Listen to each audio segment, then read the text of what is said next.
Welcome back جی. عاریہ صاحب کے ساتھ گفتگو ہماری جاری ہے. لندن چوروں کا ٹھکانہ ہے اور نواز شریف بھی وہاں پہ ہی بسے ہوئے ہیں. کیا کہیں گے؟ دیکھیں جو بھی ہے، نواز شریف کو پاس اس وقت قانون کے مطابق جو جرم ثابت ہے وہ یہی ہے. بالکل ایسے ہی. ان کے خلاف جو کیسز ہیں وہ سارے کے سارے یہی ہیں. آصف زرداری کے پاس جو کیسز ہیں سارے کے سارے یہی ہیں. سر پیرس کا جو کیس ہے، آپ خود سوچیں کہ سر پیرس کا جو کیس ہے کتنا مضبوط کیس تھا کہ جب یہ لوگ گورنمنٹ میں آتے ہیں تو پورے کا پورا واجد شمشل سن جاتا ہے اور پورے کا پورا ریکارڈ لے کے آ جاتا ہے. آپ دنیا جہان کو کہتے رہتے ہیں کہ ہمارا سر پیرس نہیں ہے، اور پھر جب اس کو اب کیس ختم ہو جاتا ہے تو اس کی ملکیت جا کے کلیم کرتے ہیں، اس کو لے آتے ہیں. پاناما کا کوئی اور احسان ہوا نہ ہو پاکستان کے اوپر، ایک احسان ضرور ہوا ہے کہ ہمیں یہ پتہ چل گیا کہ ایون فیلڈ کے 4 اپارٹمنٹ کس کے ہیں. میں نے خود بھی اس میں کھانا کھایا ہوا ایک دن. ٹھیک، اب یہ اتھینٹیکیٹ ہو گیا کہ کس کے ہیں، لیکن کوئی مانتے نہیں. ہمارے تو گاؤں میں بھی جائیداد نہیں ہے. یعنی اس قوم کے اندر عجیب و غریب معاملات ہیں. اب مسئلہ سر یہ ہے کہ یہ نہیں، سوئٹزرلینڈ اور لندن، سوئٹزرلینڈ میں مانیٹری پوزیشن رہتی ہیں اور لندن کے اندر ان کو پولیٹیکل اسائلمس ملتی ہیں. آپ مجھے یہ بتائیے کہ آپ فیوجیٹو آف لا ہیں ایک علاقے کے، آپ تو اپنا مجرم ڈھونڈ کے چکوال کے گاؤں سے بھی لے آتے ہو کہ ہماری لندن کی عورت کا ایک بچہ لے کے گیا ہوا ہے، اور یہاں 60 لوگوں کا قاتل آپ پناہ دیتے رہتے ہو، 10 ہزار لوگوں کے قاتل آپ پناہ دیتے رہتے ہو، جس پہ ایک پورا کا پورا کیس چلا ہوتا ہے. اس کو پورا کا پورا کاروبار کرنے کی بھی اجازت دیتے ہو، زندہ رہنے کی بھی اجازت دیتے ہو، زندگی گزارنے کی بھی اجازت. باقی لوگوں کو کیوں نہیں دیتے؟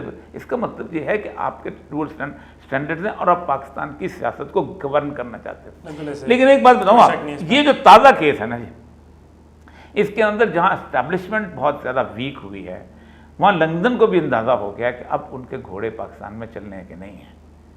الطاف حسین ان کا بہت بڑا گھوڑا تھا اور وہ اپنے حساب سے اس کو موو کرتے تھے، پلے کرتے تھے. آپ خود سوچیں کہ خیر بخش کے مڑی کا بیٹا کہاں جا کے ٹھہرتا ہے، نواب بگٹی کا پوتا کہاں جا کے ٹھہرتا ہے، برامزہ کہاں جا کے ٹھہرتا ہے، ملتا کون ہے جا کے وہاں پہ جا کے. کیا آپ لندن کی ایک ایگزائل گورنمنٹ پاکستان میں بنا سکتے ہیں؟ کیا آئرلینڈ کی گورنمنٹ پاکستان میں بن سکتی تھی؟ سوال ہی پیدا نہیں ہوتا نا. امریکہ نے بنائی تھی، اس کو کچھ کرو. یعنی یہ تو وہ لوگ ہیں برطانیہ کے لوگ کہ چرچل کی بہو جو تھی نا، وہ امریکن سفیر نے اس کو پھنسایا ہوا تھا اور وہ اس کے ساتھ پھرتا پھراتا تھا، کبھی ادھر کبھی ادھر. اور گورے بڑے عجیب و غریب قسم کے لوگ، اور سیکنڈ ورلڈ وار ہو رہی تھی. تو اس وقت انہوں نے ریکویسٹ کی کہ اللہ کا نام بڑی طاقت ہو، ہم تو مائی باپ آپ کا کھاتے ہیں، کم از کم اس سفیر کو تو یہاں سے ٹرانسفر کر دو.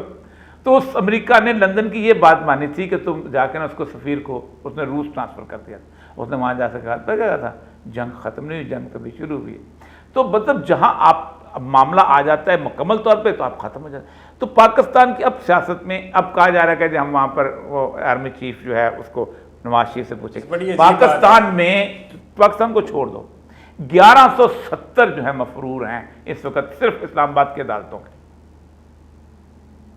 1170 مفروروں کو بھی ایک بلاؤ نا میٹنگ، اور کم از کم اور کچھ نہیں، سیشن جج ہی لگا لو اس کی مرضی کا، سول جج ان کی مرضی کا لگا لو، ڈپٹی کمشنر اسلام آباد ان کی مرضی کا لگا لو، کمشنر آئی جی لگاؤ ان کی مرضی کا. پھر قانون کی کتابیں پھاڑ کے پھینک دو کہ جو شخص جو ہے اس لیے زیادہ قابل عزت ہے کہ لاکھ بندہ ووٹ دیتا اس کو، بے شک وہ کسی کی عزت لوٹ لے، بے شک وہ چوری کر لے، بے شک وہ لوگوں کی مکان جلا دے، سب کچھ جائز ہے اس کے لیے. یعنی آپ خود سوچیں کہ آپ یہ ڈیموکریسی کی غلاظت دیکھیں کہ آپ کے پاس چونکہ 1 لاکھ ووٹ ہے اس لیے آپ کراچی شہر کو اپنے حلقہ کو یرغمال بنا سکتے ہیں. آپ کے پاس چونکہ 1 لاکھ ووٹ ہے تو آپ کا اوپر کوئی بھی مقدمہ چلے گا، آپ یوں وکٹی بنا کے آئیں گے. آپ کے پاس کرپشن کا مقدمہ چلے، آپ کے پاس قتل کا مقدمہ چلے، آپ دیکھ لیں کیسے کھر کے بیٹے کے اوپر چلا تھا نا مقدمہ، کس طریقے سے گھومتا پھرتا تھا. وہ کانجو کے بیٹے کے اوپر چلا تھا نا مقدمہ، وکٹریاں بناتے ہیں. شاہ رخ جتوئی پہ چلا تھا مقدمہ، وکٹریاں بنا. یہ تمسخر ہے اور یہ صرف عدالتوں کو سوچنا چاہیے. سب سے پہلے سوچنا چاہیے تھا کہ کیسے. اور پہلی بات یہ ہے کہ جس ملک کا وزیر اعظم ایک مفرور آدمی سے ملنے کے لیے جائے، سب سے بڑی کنٹیمپٹ آف کورٹ تو اس نے کی ہے. بالکل ایسا ہی ہے، تماچا مارا ہے. اور وہ وزیر اعظم جو کہ بنیادی طور پہ یہ وعدہ کر کے گیا ہوا ہے کہ میں اپنے بھائی کو لے کے آؤں گا. میں نے پہلے دن پروگرام میں کہا تھا کہ پاکستان کی عدالتوں نے اس جگہ فیصلہ کیا ہے جہاں ان کا قانون ہی نہیں چلتا. میں اپنے بھائی کے لیے ایک بانڈ بھر کے جاتا ہوں اور میں کہتا ہوں کہ میں لندن میں سے اس کو لے کے آؤں گا, مجھے لندن جانے دیں. ٹھیک ہے جی. اب مجھے بتائیں کہ عدالت کا کوئی سمن جاتا ہے لندن؟ کوئی تھانے کی پولیس جائے گی گرفتار کرنے کے لیے؟ کوئی رینجرز بھیجیں گے گرفتار کرنے؟ نہیں بھیج سکتے نا. میں وہاں جاتا ہوں, میں جا کے کہتا ہوں کہ بھائی چلو. بھائی کہتا تم مجھے کیسے لے کے جاؤ گے؟ میں بھی اغوا کا مقدمہ کرتا ہوں. وہ میرے اوپر اغوا کا مقدمہ, میں بھاگ کے آتا ہوں, آ کے عدالت سامنے کہتا ہوں تو بھائی تم اس لیے اغوا کا مقدمہ کر رہے. میں تو نہیں. آپ نے قانون کا مذاق اڑایا. یعنی آپ نے ان لوگوں کو, یہ بھی نہیں, کنوکٹڈ کرمنلز کو بھیجا ہے. Convicted criminals. تو اب وہ کرمنل اب بڑے آرام سے فیصلہ کر رہے ہیں کہ جی ہم تو ان سے پوچھ کے آرمی چیف پہ لگائیں. ٹھیک ہے. اب اگر کوئی شخص یہ کہتا ہے کہ انسٹیٹیوشن کا حافظہ اور میموری بڑی تیز ہوتی ہے, کچھ عرصے کے بعد وہ بیہیو کرتے ہیں, بیہیو کر لیں, ہمیں کوئی اس کی پرواہ نہیں. لیکن آج جس عہد میں ہم زندہ ہیں, جن چند ہفتوں میں ہم زندہ ہیں, ان میں انسٹیٹیوشن کے بارے میں جو لوگ سوچتے ہیں وہ زبان پہ نہیں لا سکتے. اس لیے زبان پہ لا نہیں سکتے کہ ان کو اپنی توہین محسوس ہوتی ہے. یہ وہ لوگ ہیں جو 65 کی جنگ میں ان لوگوں کے بارے میں کہا. جو گورنر موسیٰ کو جانتا کوئی نہیں تھا, لیکن اس شہر کی ہر جگہ اس کی تصویریں لگی ہوتی تھی. کوئٹہ کے چھوٹے سے بازار ٹائپ کا آدمی تھا, کوئی نہیں جانتا تھا ان کو. یہ جو سارے جتنے بھی بڑے بڑے تھے ہمارے ہیرو سے تھے, کوئی نہیں جانتا ہوتا تھا. لیکن وہ یہ نہیں سمجھتے تھے کہ کوئی اور پولیٹیشین جس طرح کا جو ہے وہ ان کی اس طرح کی تذلیل کر سکے گا. تذلیل تو ہے. کہا جاتا ہے جی پرائم منسٹر کس وزیر اعظم نے آج تک لگایا ہے. کل وہ خرم دستگیر صاحب ایک جگہ کرتے کہ وزیر اعظم کا اختیار ہے. میں نے کہا نواز شریف نے اختیار کیا تھا نا زیادہ دن بھٹ کو لگا کے, کیا ہوا تھا؟ پھر کر لے, پھر کہیں گے جی. اصل مسئلہ بنیادی طور پہ یہ ہے کہ پاکستان کے اندر اس وقت ہم ایک ایسی گندی انا کی گیم میں کا شکار ہو گئے ہیں جس انا کی گیم سے ہم باہر نکل نہیں سکتے. خان صاحب بھی اسی طرح کے انا کا شکار ہیں. لیکن خان صاحب کا مسئلہ یہ ہے کہ خان صاحب کو اس لیے بلیم گیم میں نے کہ خان صاحب از ان اپوزیشن.